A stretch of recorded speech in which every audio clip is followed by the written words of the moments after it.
Try to remember the kind of September when life was slow and oh so mellow. We are incredibly privileged to have Nancy Meckler here on Backstage today. And as we've said in the mailings that we've sent to you, she is an incredibly distinguished theater director whose body of work is astonishing. You know, she's not just Shakespeare, she's not just expressionism, she's not just this, not just that, she does it all. And so in her book, she says she is going to show us the tools that she has used throughout her career to turn words on a page into a theatrical experience. This is from Brian Kulick, who's the chair of the theater program at Columbia University. So here he goes. Ever wondered what happens on the other side of the door with the sign warning, rehearsals in progress, do not enter? Well, master director Nancy Meckler graciously opens this door and invites you into her remarkable process. She brings this mysterious endeavor refreshingly back down to earth while inspiring all of us to shoot for the moon. A must read for anyone who loves theater and how we go about making it. Could you maybe just start by telling us how you ended up at Antioch? I think I was looking for colleges that had a theater department, and I knew I wanted to go to a small school. And Antioch was both of those, although I realize now that I had absolutely no idea what sort of a school it was, even though I had visited. I think I was pretty ignorant of what Antioch was really like. But, you know, it did have a small theater department, which was a great thing, because it meant that if you wanted to do something, you'd get a chance, you know, because you weren't in competition with lots of other people who wanted to be involved. So you ended up majoring in theater? I ended up majoring in theater. The first couple of years I didn't want to major in theater because I kept thinking, I love the theater, I'd love to have a life in the theater, but I would like to concentrate more on general education.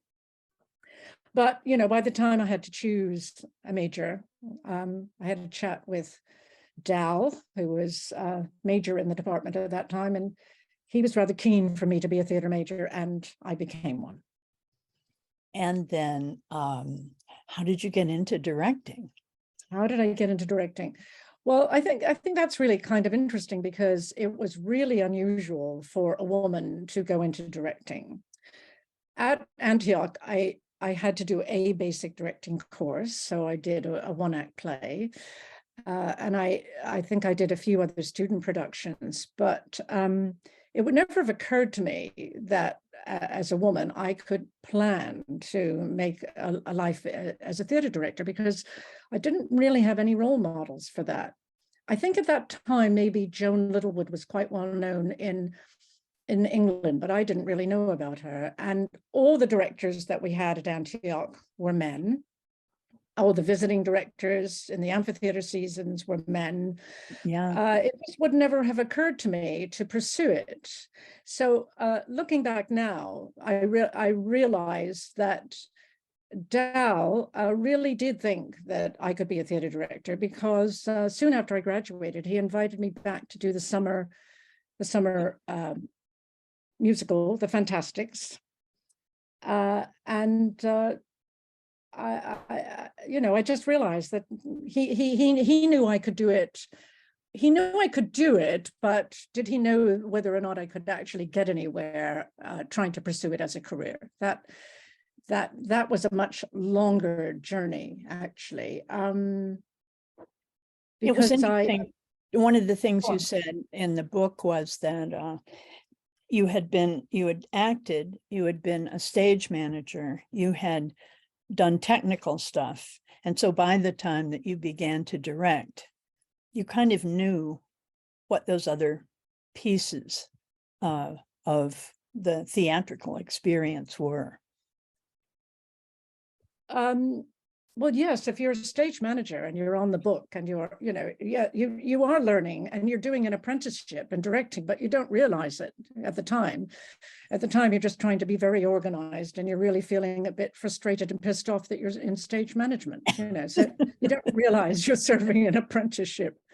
I've just seen a little blurb that somebody, Bobby Meikle, has just come in to say that her husband, Bill Meikle, he knew that I could be a director.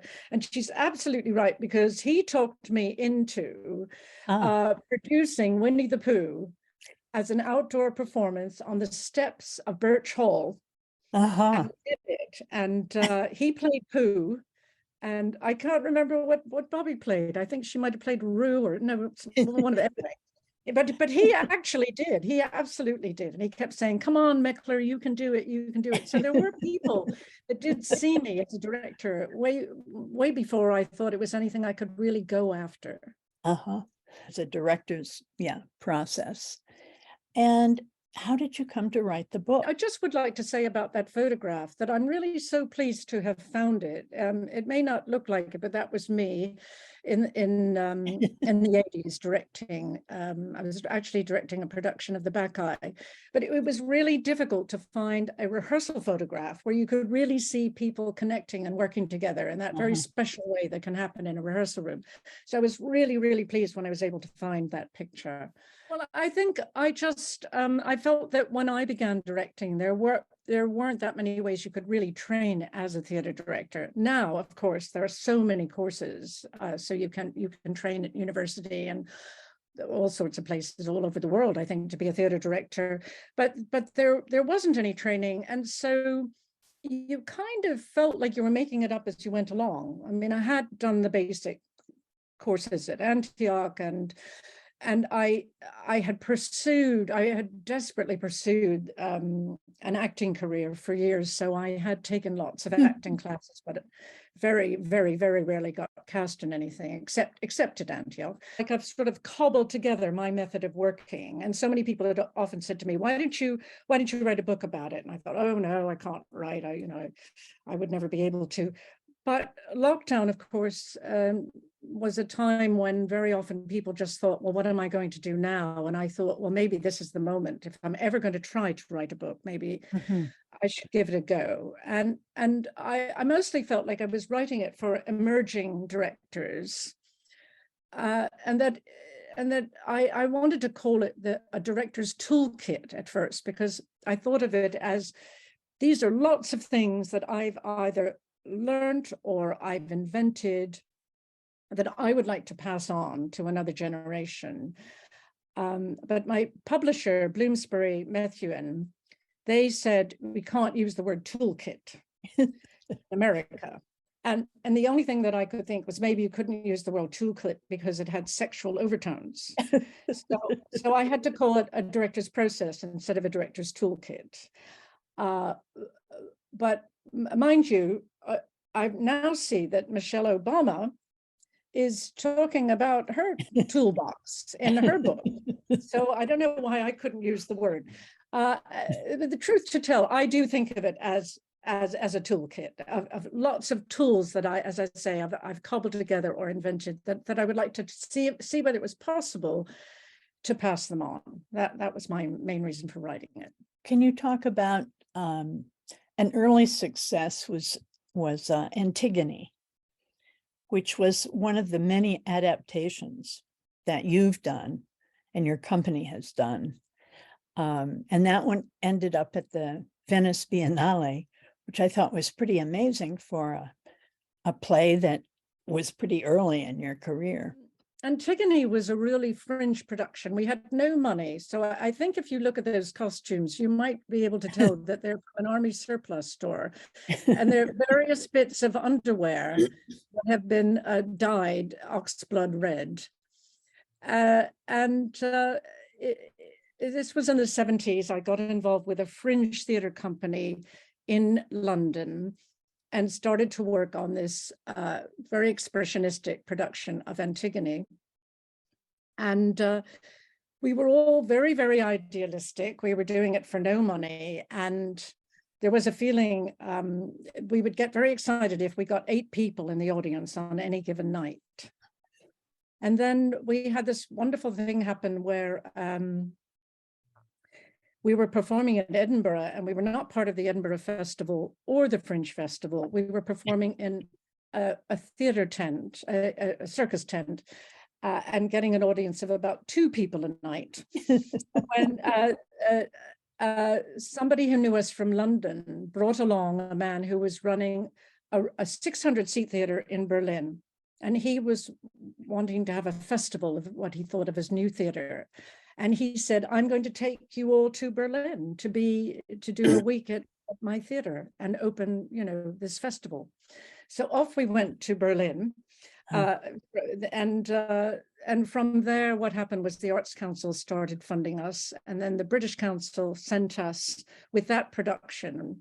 And we really did have a big success with it. So we were sent to the Venice Biennale and to, I think in Belgrade, there's the BTEF festival. And I think they also sent us to Munich, of all places. So yeah, that was a fantastic kind of,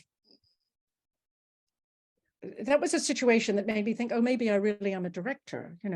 I hadn't really thought that it was ever going to go anywhere, but that was when I thought, I guess this is really what I can do. At one point, you say that the first thing about a play is to be able to sum it up in one sentence. Could you talk a little about that? Yes, well, in the book, I talk about the fact that I met the film director, Jim Sheridan, who directed My Left Foot with Daniel Day-Lewis, which is something people may remember him for. I'm not sure who set up the idea that I could meet him to chat to him about making a film, because it was at a point in my career when I had the opportunity to make a feature film. And I met with him in a restaurant in Soho, and he said to me, okay, can you say in one sentence what the film is about?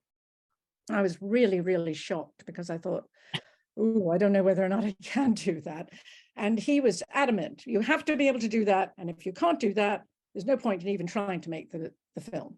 And it was so valuable that I then found that I was using it all the time with any project that I did.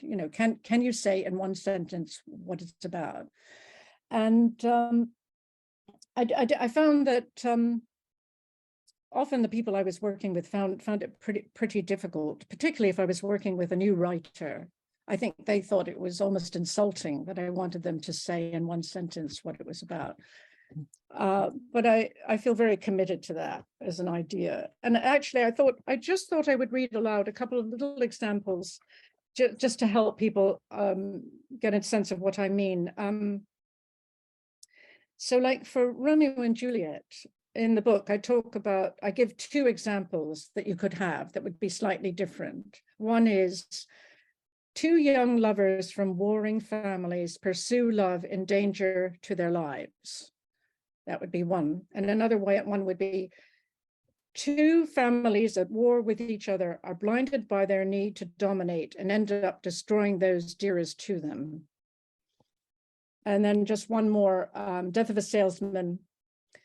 Willie Loman, an older man who has pursued the American dream of recognition and success in the world, comes to see his life as a failure and is grasping for respect and self-belief as he loses his grip on reality.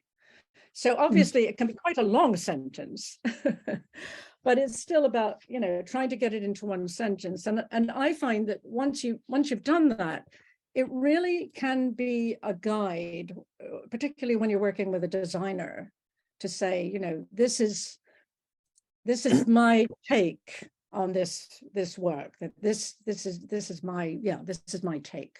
And I think you said, could you read Midsummer Night's Dream? Isn't that the Midsummer Night's Dream one is really, that one is so long, it's a bit funny. You have 3 sets of characters, so it's really difficult to get it into one sentence. Okay. And also in Midsummer Night's Dream, you have to make a big decision about about what is real and what isn't real, and what do you mean by dream. And anyway, this is what I came up with.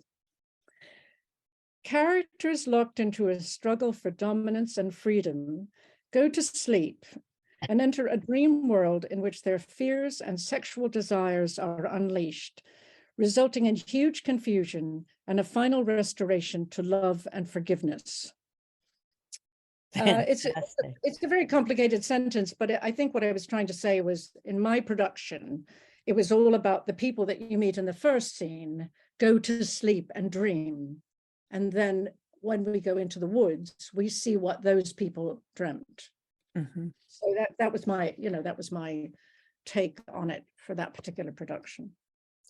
I think we skipped over the Fantastics, which we were going to talk Can we about. show the Fantastics photos? Because Stephen Hendrickson, who I hope is with us, and this is what the set looked like, in full daylight. But once again, with Stephen's brilliant idea of having the set carry its own lighting so that you could really isolate moments.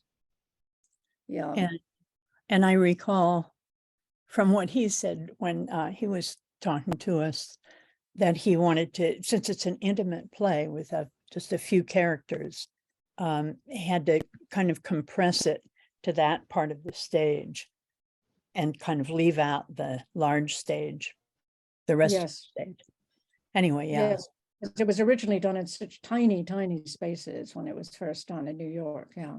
Can we move on to Onassis? It's written by Martin Sherman, who lives over here. He's an American who lives here in London. He's best known, I think, for Bent. That was a very successful play that he wrote. And he also wrote a one-woman play called Rose, which I directed with Olympia Dukakis, and which played in England and then played on Broadway for 8 weeks. And Onassis, I don't know, it's probably difficult to find these photographs it was the final image that we had. We used Onassis as an example of how difficult it can be to find one sentence to describe a play when it's full of biographical detail, because sometimes characters like Onassis, who have led the most astonishing lives, full of incredible event, but it doesn't mean that you can craft it into a play that has one forward thrust that can be one sentence. And I remember struggling with that particular play, trying to find the sentence. I think I finally did, but I can't remember it right now. And this is Robert Lindsay, who he was wonderful in the role, and he played on Broadway for a year in Me and My Girl. I don't know whether people would know him from that. And he's a very prominent English actor. And this woman playing Jackie Kennedy is Lydia Leonard. And looking at this photograph of them, on his ship, it makes me smile ruefully, because this was the second time we did the play. And so she was the second person to play Jackie Kennedy. And one had the sort of issues that a director and a designer often have, which is that she wasn't happy with that costume and the way it had looked on the first lady who played the part. So we had to make some little adjustments. I think that bow came in specially so that she could feel, that the costume was for her rather than for somebody else, which is perfectly understandable for an actor when they take over in a role, Yeah. And that sort of reassurance that somehow the costume is for her. The pearls are nice. You like the pearls. I'm glad you like the pearls. They look great together, don't they? I think it's a great picture now that I'm seeing it. Yeah. And can talk about you're working with Sam Shepard and Edward Albee, and right. Well, when I directed Who's Afraid of Virginia Woolf at the National Theatre, I was the first woman to direct at the National Theatre. It was 1981. And it was kind of habitual to send the director over to meet Edward Albee in New York. And I met with him, and he was quite friendly. And one of the things that he told me, which really fascinated me, was that he wasn't that pleased with various productions of Who's Afraid of Virginia Woolf, because he felt that that it seemed like there was an uneven fight going on, that the character of Martha was a bit of a sort of dominating Gorgon, and the character of George was a sort of henpecked victim husband, whereas he really wanted it to be a real equal battle, a welterweight contest between the two of them. He did not want it to seem like, you know, one was dominant and the other was the victim. So I thought, oh, this is great, you know, it's given me this clue, you know, and when I go and direct it, I'm going to see whether or not I can achieve that. But, you know, it's interesting. I think once it's in performance, it's really quite difficult with that play. I think the audience just, you know, they do see her as the dominating Gorgon, and they do see him as the victim, even if it's not in the writing. That's the way they see it, or maybe that's the way they choose to see it. I don't know. So I didn't get very far with that. But I had a funny experience with him where he came to see the final week of rehearsals, and he gave me notes, and I had to sit and take these notes, which I dutifully copied down as he was giving them to me. And one of them was about one particular line of Martha's, and he said, "Why was she shouting? Why was she screaming when she did that line?" And I opened the text and I showed him where it says, "Martha shouts furiously." And he took this very beautiful fountain pen out of his pocket and crossed out the stage direction and said, "That was me 30 years ago." So that was the end of that. I think I had to change it. Okay. So let's go on to Sam Shepard and Icarus's Sam mother. Shepard, yes. I was really fortunate to meet Sam Shepard. And the reason I met him was I got a phone call from the Royal Court Theatre saying, there's a writer who's working at the theatre and his wife wants to be in workshops. And I know you're doing workshops. Can she come and be in them? So she came to the workshops, and her name was Olan Johnson. And every time, I think it was only once a week, I would take her home once a week because I had a car, and I would drop her off. And she kept talking about her husband, and her husband was writing and everything. And finally I said, "Oh, what's your husband's name?" And she said, "Sam Shepard." And I practically crashed the car because I thought, oh my God, Sam Shepard, you know, I worship the idea of Sam Shepard. Anyway, so I did meet him. And he was very happy about us doing one of his very early plays in this garage, as you would say, converted garage that we were working in, that we called the Roxy. And so we did this play. It was called Icarus's Mother. And then after that, he liked it a lot, and he gave me quite a few premieres of his plays to do over the years. In fact, I directed his final play, which was called A Particle of Dread, Oedipus Variations. And it was a play. We didn't know it was going to be his final play but he died a few years after he wrote it. But I think what happened was that he was trying to write his own version of Oedipus Rex. And then he got a bit discouraged and ended up writing a very, very modern parallel version of Oedipus Rex. And I know you, Paula, were rather excited about the fact that he had detectives inspecting the road where the father had been killed.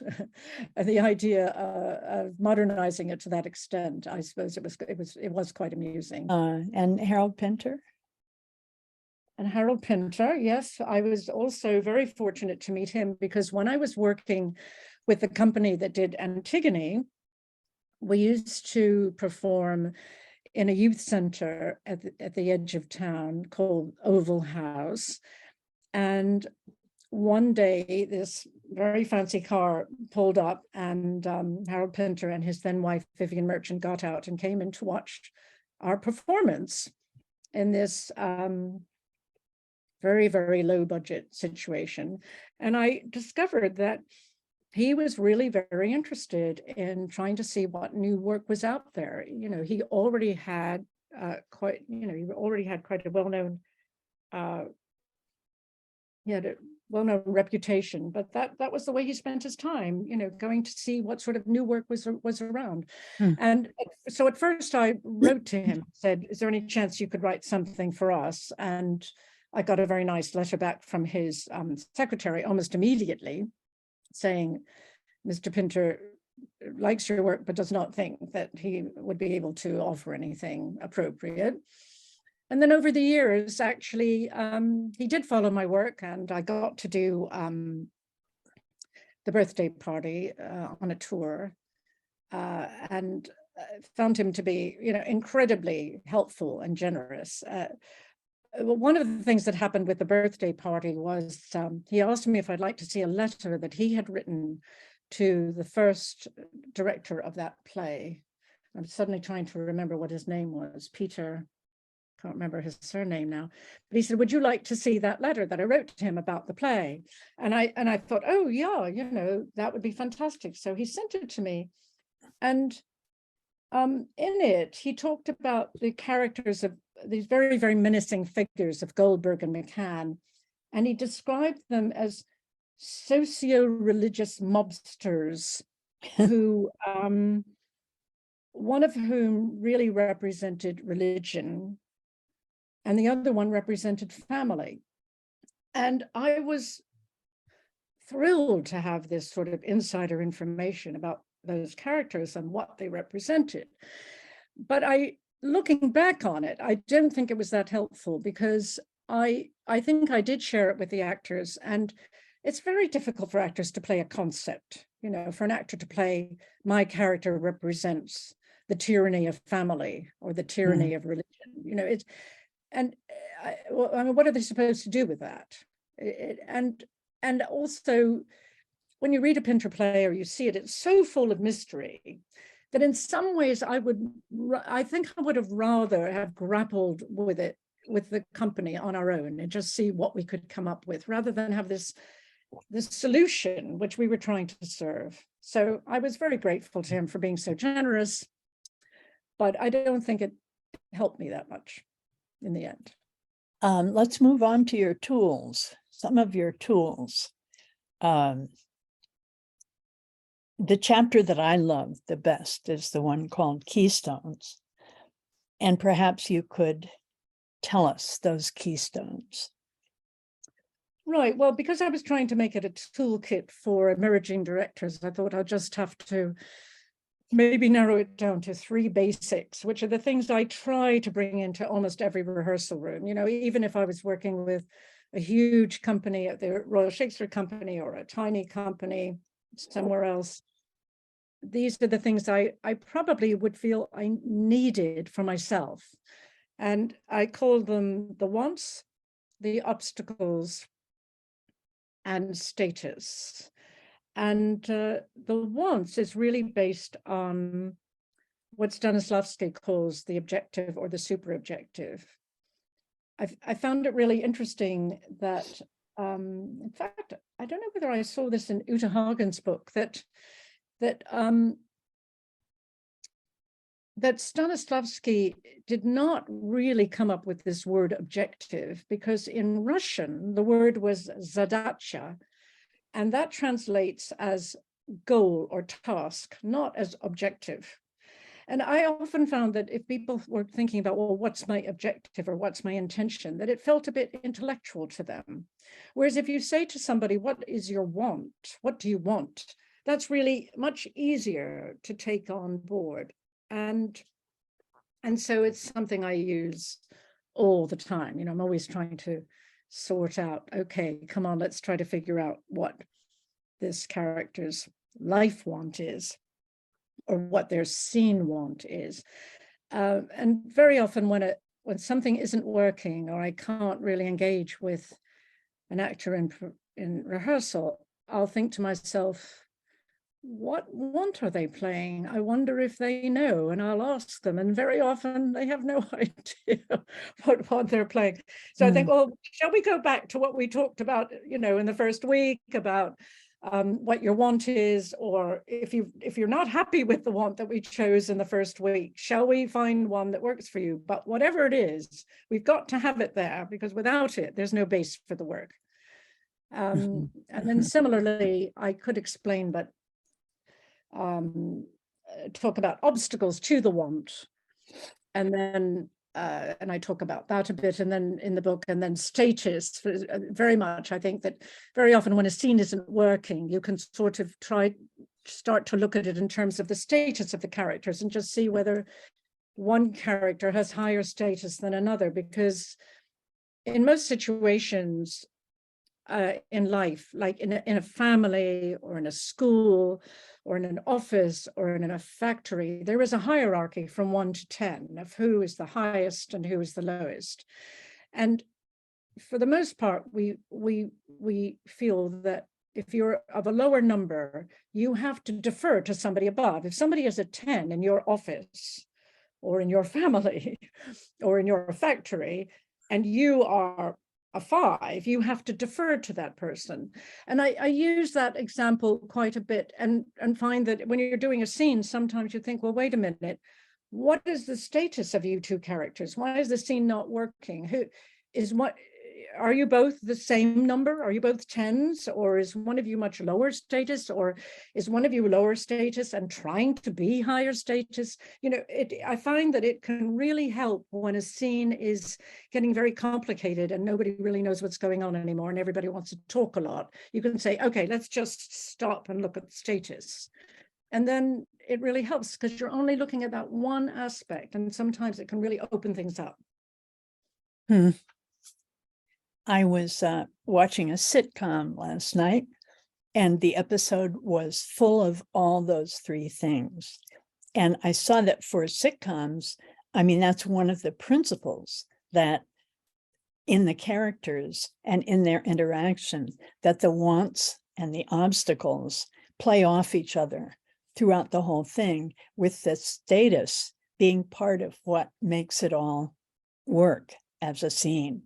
Anyway, it was really Right. interesting. So you actually saw it through that filter. Yeah. Well, for me, those are the basics. I've been told that the drama colleges in London and in England now don't teach Stanislavski or any version of it, that there is a completely new approach. And I have no idea what that is, but I'm just passing on the way I've always worked. You talked about the mill on the floss, and how you came to the concept of witches. Yes, well, Mill on the Floss, from George Eliot's great novel. In that book, any woman who steps out of line in any way, shape, or form, because there's a 19th century story, would suffer terrible consequences, and often even be seen as a witch. And so because one of the characters does drown at the end of the piece, we were going to set the play with a tall wooden bridge, and eventually she would drown under that bridge. And then we suddenly realized the set if you want the set to somehow reflect what the book is about, it would really help if we thought that this tall wooden platform on an empty space was really a place to test a witch, because they used to throw witches into the water. And if you drowned, if you could swim, you were a witch and they would kill you. And if you drowned, you were not a witch, but you were dead. A dead non-witch. Yeah. And so what happened was, we had broken bits of furniture scattered around the floor, as if it was the bed of a river. And then we had watermarks on the wooden bridge to show that really we were almost, it was almost as if the whole play was being seen where she had drowned. You start out that chapter by saying, when I suggest to actors that we will do some improvising, I often sense a shudder of dread in the room. Yes, there is often a shudder of dread in the room. And I think that's partly because improvisation is used in so many different ways in different rehearsal rooms. And a lot of people think they're really bad at improvising, and so they don't want to, or they think it's a waste of time. So I do understand why there's an issue, but I try to explain to them that because I've never studied improvisation, I've made up my own sort of way of using improvisation in a rehearsal room. And it's not about trying to create material or create a script, or get your fellow actors to laugh, because I find with a lot of actors, when you say we're going to do an improvisation, they think, oh, this is my opportunity to get everybody to laugh. And I try to explain that that is not what I had in mind, that it's about being able to investigate character. And so I have my own sort of set of, I don't know, precepts of how to make it work, which I go into in depth in the book. One of the things I talk about in the book is there was one actor I had one time who loathed all the exercises and improvisations that I was doing in rehearsal. I don't know why he hated it so much. Somebody said to me the other day, maybe he was just embarrassed, but he did hate it. And we were doing an improvisation, and he chose for his character to say, I'm just going into the kitchen. And he went behind a flat and disappeared. And then he didn't come back. So he had totally undermined the improvisation. And then we did another one where everybody was sitting around a table in the evening, and they were all doing different things. Some people were writing letters, some people were playing cards, you know, they were different characters, but all in character, doing whatever they would do, and just an improvisation for them to feel what it would be like to be an evening at home. And he chose to go to sleep. So he was constantly undermining me, and he was undermining me the whole time in rehearsal.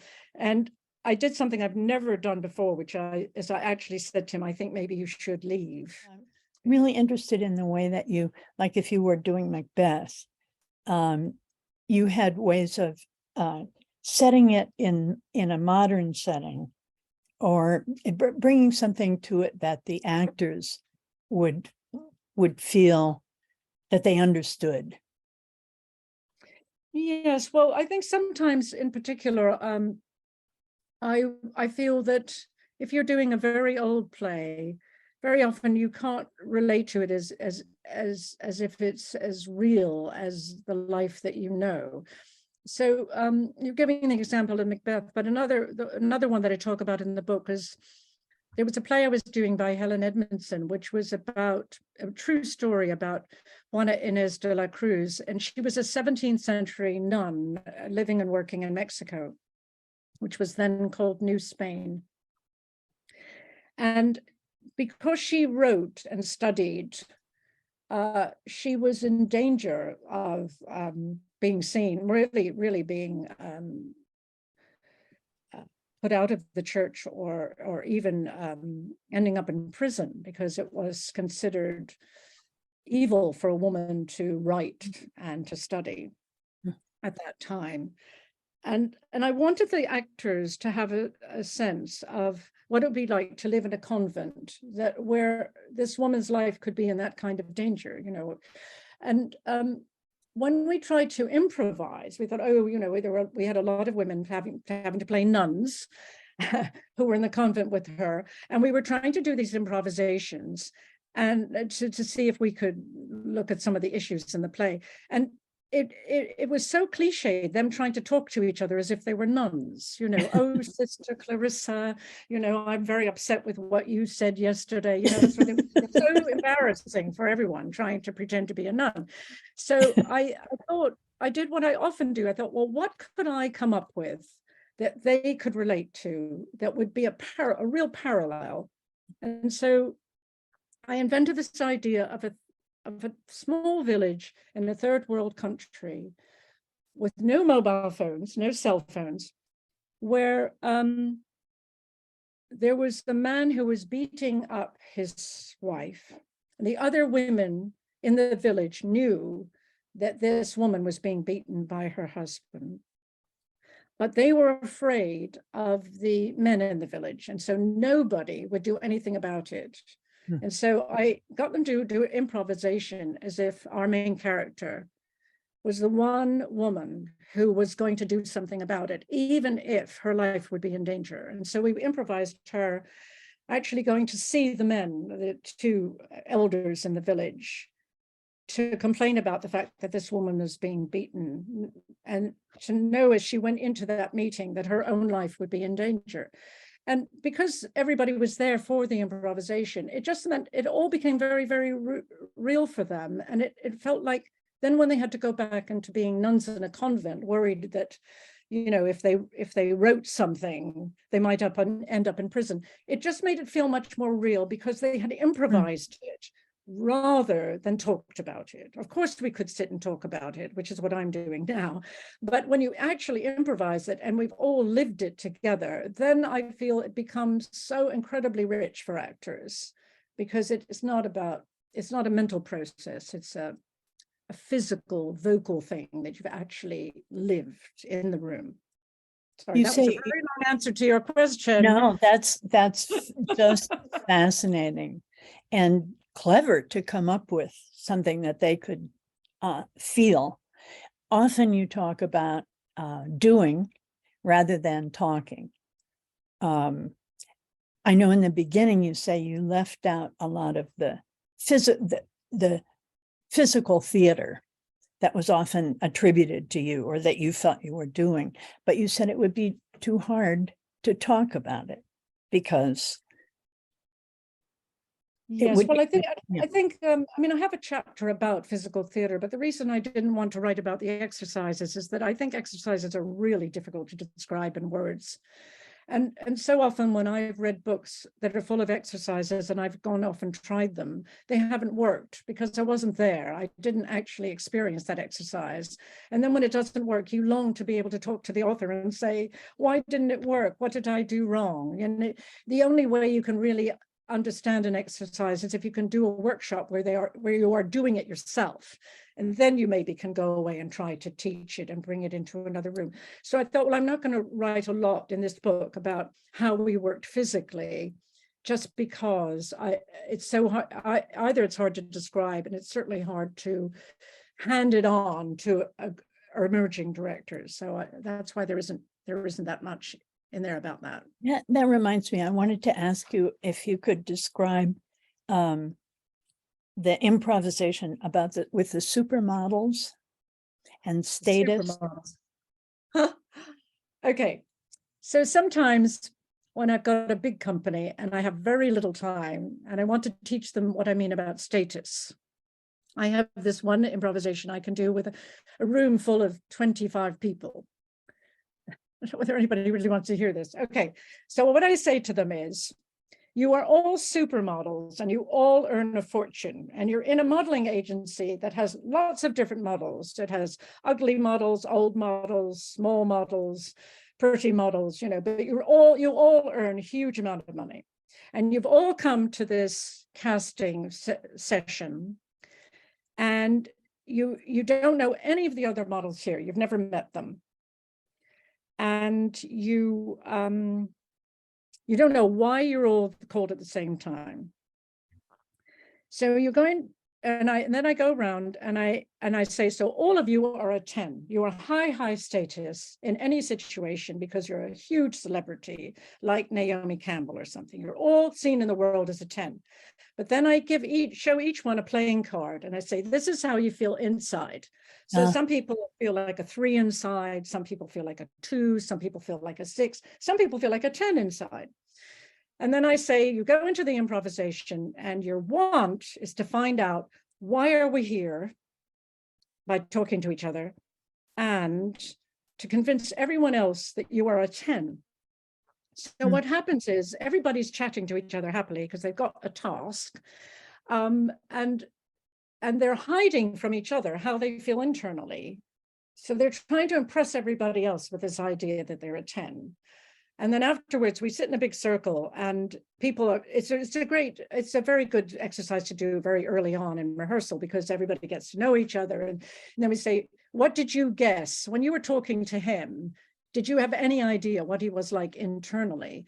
And so it becomes a real talking ground of the difference between the way the world sees you. So like, for example, if you were Macbeth, that the world might see you as a 10, but how does Macbeth feel internally, knowing that he is so conscience stricken, which he always has been right from the beginning? Does he really feel like a 10 inside? Or does he spend all his time trying to convince himself and the world that he is a 10, that kind of thing? So it opens up the conversation. And as I say, it works out really well if you have a huge group and you want to teach them about status in 10 minutes. So we need to move. Let's skip to comedy. And could you talk a bit about comedy? And then we'll open it for questions, which there have been a lot of, I see. Okay, well, with comedy, I talk about the fact that all theater people always talk about how serious comedy is. And I think that's absolutely true, that if you really find the truth underneath the situation, it's only then that you can actually start to explore the comedy. But I also add in the book, on top of that, you do have to have a funny actor. You know, it's not a question of getting lots of actors into the room and rehearsing the play very seriously and expecting to find the comedy if you haven't got a funny actor. I mean, some people are funny and some people are not funny. And that is a mystery, you know, that you have to find out when you're casting. You have to have exercises or something, so you make sure you cast a funny actor.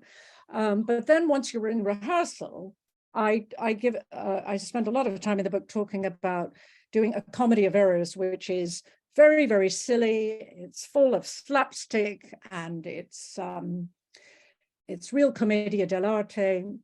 But when I rehearsed it extremely seriously.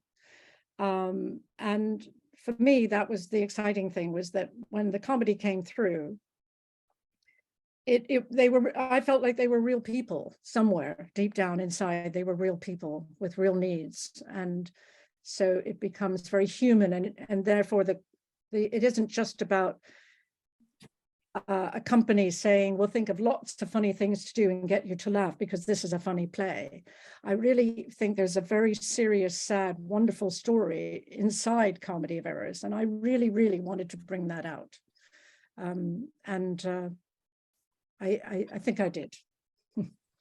Why don't we stop there, thanking you very much for giving us a taste of your book. And why don't we open it now to the audience and let us hear from you. I think, Barry, you might have some questions to read or start with. There are some questions in the chat. I can start with that, yes. Nancy, you've directed contemporary and older plays, comedy and drama during your career. Do you have a preference? Why? I have no preference, no. And my preference is for a play that touches me somewhere in the gut, that I long to get off the page and into a space where it can become a journey for an audience. So no, there's no way that I would have a favorite, no. And who chooses the director?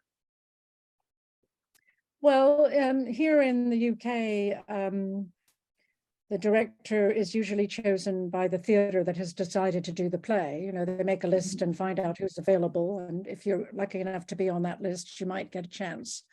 But I ran my own company for 22 years, Shared Experience, which was a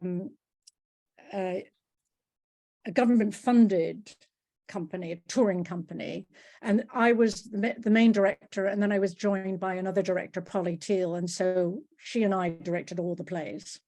Questions to Nancy from Neela Miller. How did directing change you over the years?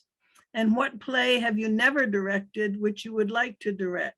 I've always felt that, I don't know whether I feel like directing has changed me as a person. I feel life experiences are what have changed me as a person, really.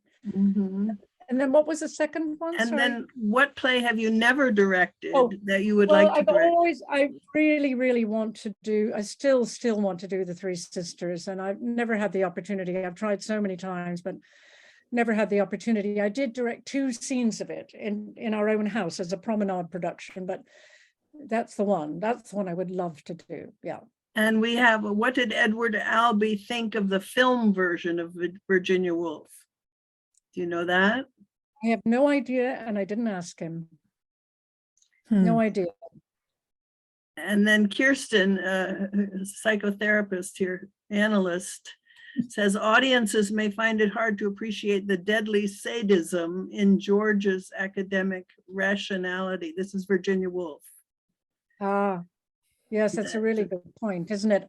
Yeah, I mean, a friend of mine, Martin Sherman, who I talked about, the playwright, he was saying he has seen productions where you really see how powerful and sadistic he is, George. So it is possible, but I just don't know how many of the productions Albee saw himself, or whether he ever saw that. But that was what he wanted.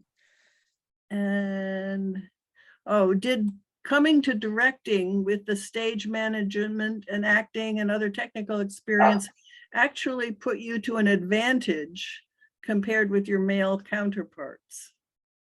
Or did they come with the same? Well, it certainly wasn't an advantage in getting a job. I mean, getting a job was, getting work. It's incredibly difficult because I think, well, I was living in England, so I was a woman and I was an American.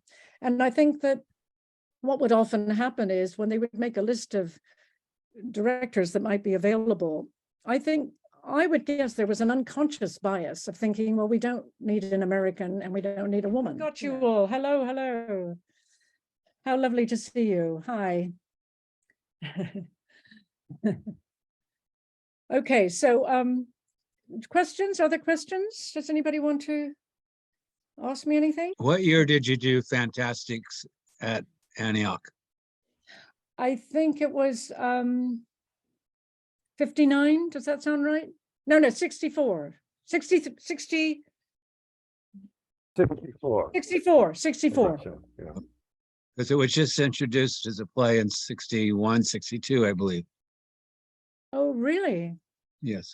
It hadn't been around that long, but it was a huge hit, wasn't it? Yes, off Broadway initially. Yes, I saw it off Broadway. One of the sad things was the first 2 performances in the amphitheater were rained out. Oh, 2 of them rained out. The Fantastics is a musical. Did you have to struggle to find actors who could also sing? Yes, but at Antioch, what was terrific was they often auditioned people from the community. And in fact, the 2 main singing parts, which are really difficult roles, were 2 people who were not at the college. I don't remember their names, but they could sing them, couldn't they, Stephen? Leon Holster was one of them. Yes, they played the smaller roles. Leon Holster was one of them. So the smaller roles, but played by people that we were more familiar with, that were from Yellow Springs or from the college. But those 2 main roles, which are so difficult to sing. The girl in Fantastics was from my high school in Dayton. Oh. Yeah, she was terrific. If you were involved in any of those productions, like Androcles and the Lion was a big one. I wasn't there. I wasn't around. The thing is, because of the work study program, I probably was away when that was on. Fortunate to see quite a few of Nancy's amazing productions, both in England and New York. Anna Karenina, and it was, mind-boggling. that's Nancy, good. what was the one-woman show you did on Broadway where you bravely had her just sit in a chair the whole time? Yes, that was Rose with Olympia Dukakis. That was And wonderful. that was by Martin Sherman. And it was a one-woman show. It was like very, very difficult. It's actually finally being revived here by an actress called Maureen Lipman. But it was so thrilling for me to work with somebody like Olympia Dukakis. She was here and we rehearsed together. And then, it went on tour, and I went on tour with her, partly because it was so lonely for her, you know, to be on your own and doing a one-person show and have nobody to talk to in the green room is really difficult. So I would often come in early and have a cappuccino with her beforehand, and then, you know, see her afterwards, you know, because there's nobody to bounce off of. And I remember when we came to do it on Broadway, it was Lincoln Center brought her for 8 weeks to a Broadway house. And Martin Sherman had written that, and he said to them, he said to the people at Lincoln Center, couldn't you hire one of Olympia's favorite wig people to do her wig and help with her makeup and be there every night for her? And they did. They brought him in, even though he didn't live in New York. He came in, and it meant that she had somebody she could chat to every single evening when she was preparing. And then he was always there at the intermission, when she was having tea or whatever. And then he would drive back to, I don't know where he lived, in Connecticut or something. But I just thought it was so thoughtful of, you know, how can we make sure she has a person to relate to? Because that's what actors are used to, you know.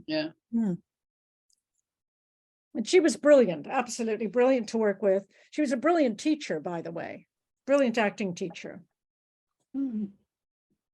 I think Nancy should talk a little bit about her ballet experience, because she is directing a ballet now. She has directed ballets, and one of which we got to see was an amazing production of A Streetcar Named Desire that she did out here at the Amundsen, and it was just gobsmacking, brilliantly directed. Oh, thank you. I remember, Ellen, you were so appreciative of the woman who was dancing the lead role. She was so brilliant. She was a brilliant actress, wasn't she? Isn't she? Yes. Well, that was a really lucky thing where my company, Shared Experience, was performing at the Kennedy Center. We were doing Mill on the Floss. And there was a ballet company from England performing there at the same time. And the director saw the work we were doing. It was very physical. We had a lot of work that was really almost what you would call dance theater, which was part of the show. And he said, whoever directed this should one day do a ballet. And then years later, he asked me if I would be the director of a ballet, if he put me together with a choreographer. And it had to be a well-known story, and it had to be full length.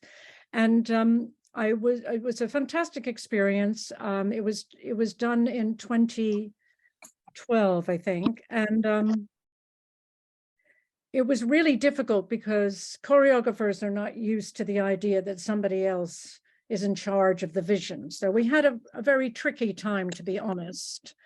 But I'm still working with the same choreographer now on other ballets, although now I'm not the director, she is the director, and I just get to be her dramaturg or artistic collaborator, because as a director, it wasn't a way that she could carry on with. And in fact, I've never been able to find any more work where I could be the director, because the ballet world won't really accept that idea that the person with the vision would be above the choreographer. So we were able to do it for that one experiment. It's been hugely successful. It's toured America 3 times. And when we went to LA, Ellen got to see it at the Dorothy Chandler. Dorothy Chandler, I said the Amundsen, Dorothy Chandler, which is even bigger. Your book is marvelous. Thank you. And very, very helpful. And the way it seems like you sort of synthesized a lot of stuff. The first thing coming from the work, what you were doing after LAMDA in New York, and the whole sort of avant-garde sort of stuff that you were involved with, seems to give you access to the improvisation.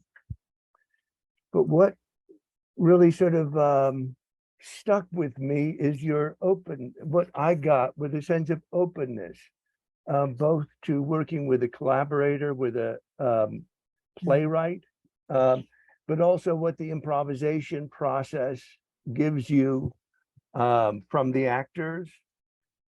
I couldn't help but wonder if being a woman opens you up in a way that a man might be more closed to as a director in terms of taking a lot of things in and then keeping control of it, but moving the vision forward? Yeah, well, I think, I mean, I do think that women are more collaborative than men. Now, that doesn't mean there aren't lots of men who are collaborative, but just for example, working with designers, I finally got to a point where I decided I wouldn't work with a male designer anymore, no matter how talented they were. I never felt that it was the same as when I was working with a woman designer. The woman designers were much more willing to think, oh my goodness, what are we going to do? Does this make any sense? Are we barking up the wrong tree? You know, those sorts of conversations that women are more than capable of having with each other. Or should we start all over again? Maybe this is rubbish. You know, I mean, it's very hard to have those conversations with a male designer. And so, I mean, those are kind of, I'm giving sort of silly examples, but I do, as I say, I'm sure there are lots of men who are as collaborative as women, but I think generally women probably have to be very collaborative because of they're very often because of what it's like to bring up children, or because we do seem to be programmed to be nurturers in a very major way. So perhaps my way of directing is very nurturing. Or you could think of it as probably very female. It's probably very female, you know, which is fine. There are as many ways to direct a play as there are directors. There's just so many different ways to achieve what needs to be achieved, and we're all different, and we all get there in our own different way. But I think that I love collaboration partly because, to me, some of the most exciting ideas have always come from just having a very free, open rehearsal room where somebody does something because they feel free, because they feel they're allowed to, and you think, oh, that's brilliant, that's absolutely brilliant, that's fantastic, let's do it, let's use that, let's build on that, you know. Or so you're always just looking for inspiration to come from anywhere, and the only way that's going to happen is if you open up the rehearsal. Sometimes I've got into trouble where a few times I've had somebody come to me and say, I think you should know that a lot of the people in the company think you don't know what you're doing. Because you keep asking questions and you keep not saying you can't decide. And so when that happens, I then call a little meeting and I just say, I know it feels like I don't know what I'm doing, but I want to keep everything as open as possible for as long as possible. And I'll tell you right now, I'm going to make all the final decisions. I just want you to know that now. And then you realize, of course, they needed to be told that because they didn't know. They thought maybe I didn't know what to do because I kept saying, oh, this isn't working, I'm not sure, you know. So, you know, it's, I don't know, does that answer what you're talking about, It Tony? does, it does. Yeah. Could you talk briefly Nancy- about the Anna Karenina being on the train and realizing what the set needed to be for the adaptation? Oh, you mean about the chairs and the doors? Yeah. The doors? Yes, well, that was really a thing where we were doing Anna Karenina, and we were doing it with 8 people, which is not easy. And we already had, no, we didn't have a script yet, that's right. But the designer was a lovely woman called Lucy Weller. She found when she was researching, she found that Nabokov, who wrote Lolita, used to teach literature, and he taught Anna Karenina. And he was very taken with this train carriage that Anna Karenina was on when she was going from St. Petersburg to Moscow, going back home.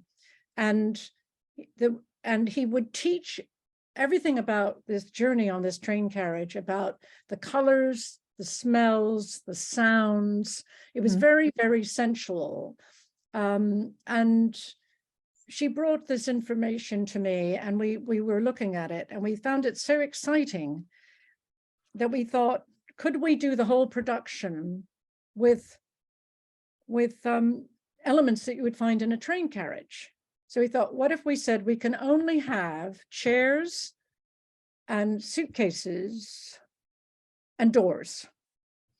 And we limited that's the way it had to work. And of course it was brilliant because it encouraged us to be extremely creative with those three elements. And then at some point, I can't remember when, I sort of came up with this idea that we were going to think that the whole performance was happening in Tolstoy's brain.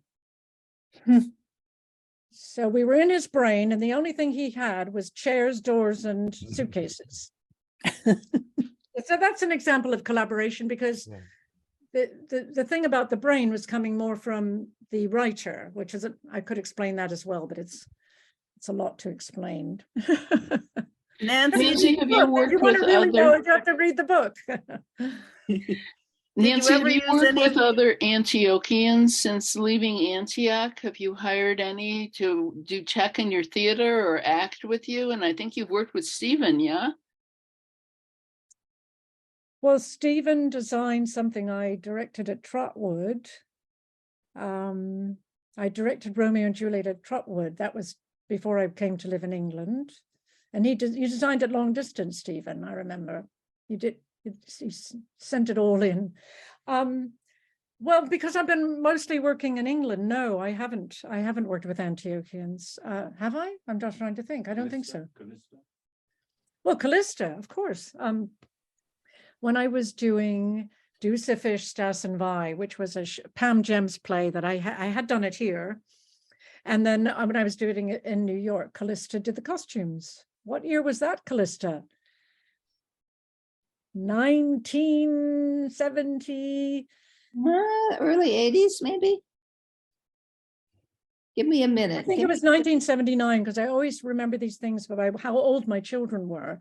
And I think I had a 3-year-old at that time. So it was when I was in England. That's when we were staying with you on Parliament Hill. When you were working on the Muppet Show, absolutely.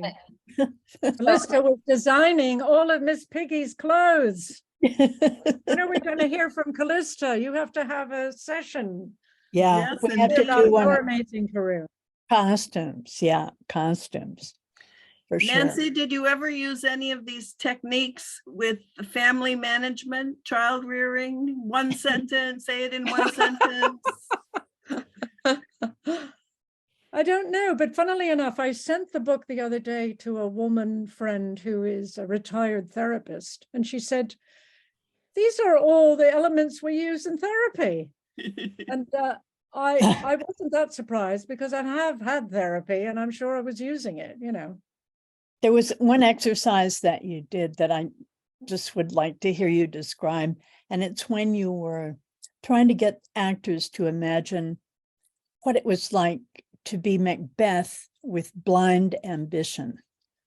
You were trying to get them. And so well, I did this with students at RADA. Okay, so you think, how can you, how can you imagine that you would kill that many people just because you were ambitious? You know, how can you imagine you would even kill friends because you were ambitious? And I wanted, once again, rather than talk about it, I always want to see if there's a way I can help the actor by having them experience it themselves.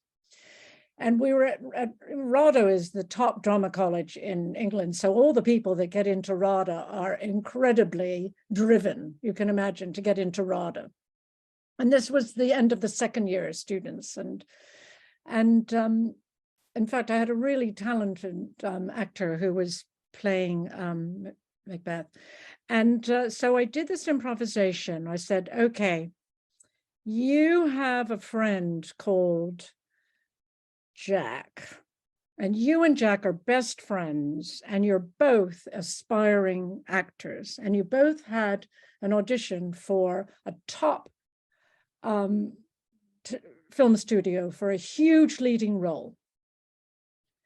And you live in the same apartment flat, and a call comes through that you both have a callback audition, that they're interested in both of you for the role. and your girlfriend is with you, and you talk about the fact that you have to tell Jack that there's been a callback, and you talk about maybe not telling Jack about the callback, because your desire to get this role is so huge, you would do anything to get it. And that you actually, and then you and you and the girlfriend actually talk about the fact that you don't think Jack's very talented anyway, and probably wouldn't get it, right? So you do that as an improvisation first. And of course, they do it really well, because my God, you know, to try to imagine, my God, would I do that to my good friend? It really makes them dig deep into themselves in order to be able to do that improvisation. And then they decide by the end that they're not going to tell Jack that there's a callback. And then I tell them that we're going to do another improvisation, that he's done the role, he's now very successful, and Jack has had a mental breakdown, a very bad mental breakdown. I think because he found out or something. And I say to the actor, you now feel so guilty about what you've done that you're having the most terrible nightmares and you can't sleep. And you feel like you're losing your mind, you know. So then that improvisation was his girlfriend trying to calm him down and convince him that he was going to be fine, and that the main thing he had to do was stop thinking about it, because that's what happens in the play. She laid me by the sense where you have to stop thinking about it. It's going to drive you insane. You have to stop thinking about it. So once again, the improvisation was fantastic, you know. And at the end of it, I thought, well, I hope I have given this actor an opportunity to feel what it really feels like to be so ambitious that you would practically kill your best friend.